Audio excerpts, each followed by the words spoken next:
1947 आज़ादी के वक़्त बरतानिया के वज़ीर आज़म एटली इस ख्याल को रद्द करते हैं कि गांधी की तहरीक का हिंदुस्तान की आज़ादी में मरकज़ी किरदार था। कलकत्ता हाई कोर्ट के चीफ जस्टिस पी.बी. चक्रवर्ती, जो बंगाल के कायम मकाम गवर्नर भी रहे, उन्होंने रमेश चंद्रा की किताब ए हिस्ट्री ऑफ बंगाल के दिबाचे में लिखा है कि ये कहना गलत है कि गांधी की अदम तशद्दुद की तहरीक की वजह से अंग्रेज बरतानिया छोड़ने पर मजबूर हुआ था, क्योंकि गांधी की हिंदुस्तान छोड़ दो तहरीक तो कमज़ोर हो गई थी। लेकिन फिर क्या वजूहात थी कि बरतानिया को हिंदुस्तान छोड़ने का फैसला बड़ी जल्दी में करना पड़ा? आइए आज की इस वीडियो में जानने की कोशिश करते हैं। वीडियो शुरू करने से पहले चैनल को सब्सक्राइब करें और बेल आइकन के बटन को ज़रूर प्रेस करें। अगर वीडियो अच्छी लगे तो लाइक और शेयर ज़रूर करें। बरतानिया के हिंदुस्तान छोड़ जाने की सबसे बड़ी वजह दूसरी आलमी जंग है कि जिसकी वजह से ज्यादा आबादी वाली ताकतों की मैशत बुरी तरह तबाह हो चुकी थी।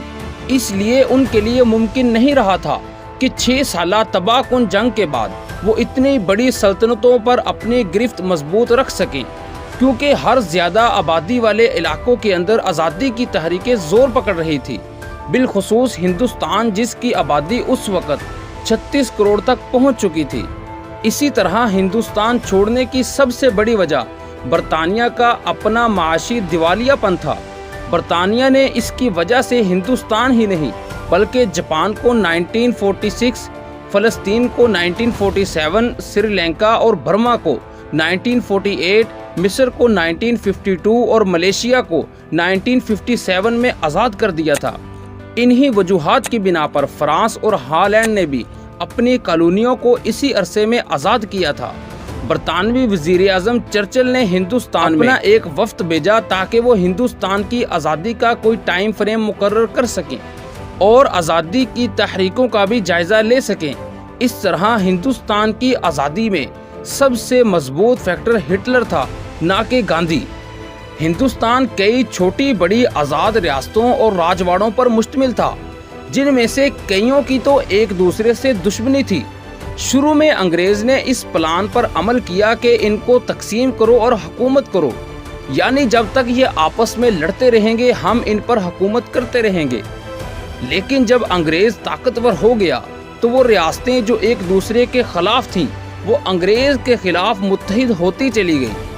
1857 की जंग आज़ादी ने हिंदुस्तान से ईस्ट इंडिया कंपनी के इक़्तिदार का खात्मा कर दिया था और अब हिंदुस्तान बराह रास्त ताज बरतानिया के मातहत आ गया था, जिसके बाद आज़ादी पसंदों की जानिब से कत्लो गारत, बम धमाके और तशद्दुद के वाक़यात होते रहते थे। 1905 में वायसराय लॉर्ड्स ने बंगाल को मशरकी और मगरबी बंगाल में तकसीम कर दिया था। मशरकी बंगाल, जहां मुसलमानों की अक्सरियत थी, उसका दारुल हुकूमत ढाका था। इस तकसीम के खिलाफ हिंदुस्तान में भरपूर तहरीक चली, खून रेज मुजाहरे हुए, जिसकी बुनियाद पर 6 साल बाद अंग्रेज अपना फैसला वापस लेने पर मजबूर हो गया था।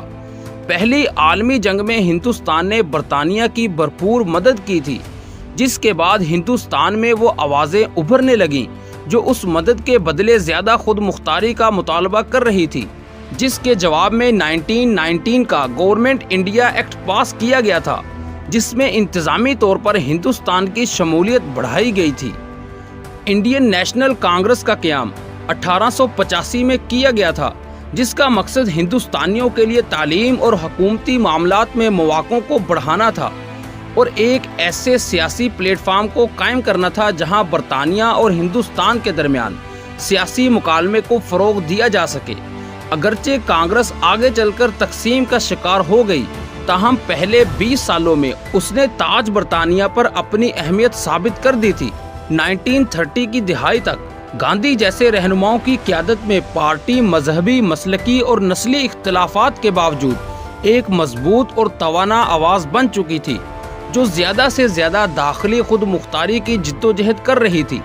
1937 में हिंदुस्तान में पहले इंतखाबात हुए, जिसमें इंडियन नेशनल कांग्रेस अक्सरियती जमात बनकर सामने आई थी, जिसके बाद बरतानिया पर दबाव बढ़ा था कि वो हिंदुस्तान को मजीद खुद मुख्तारी दे।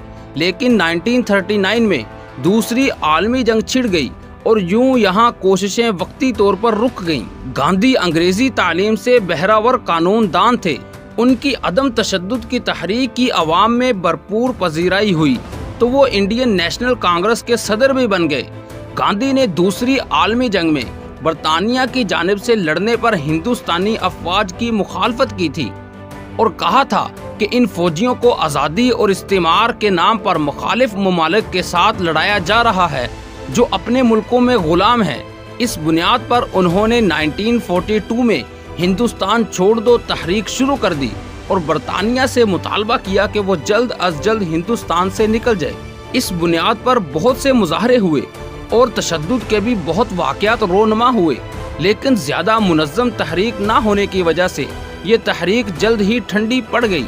गांधी को कई दूसरे रहनुमाओं के साथ जेल भेज दिया गया, लेकिन इसके बाद अंग्रेज़ों को ये यकीन हो गया था कि वो शायद लंबे अरसे तक हिंदुस्तान पर अपनी ग्रिप मजबूत न रख सकेंगे।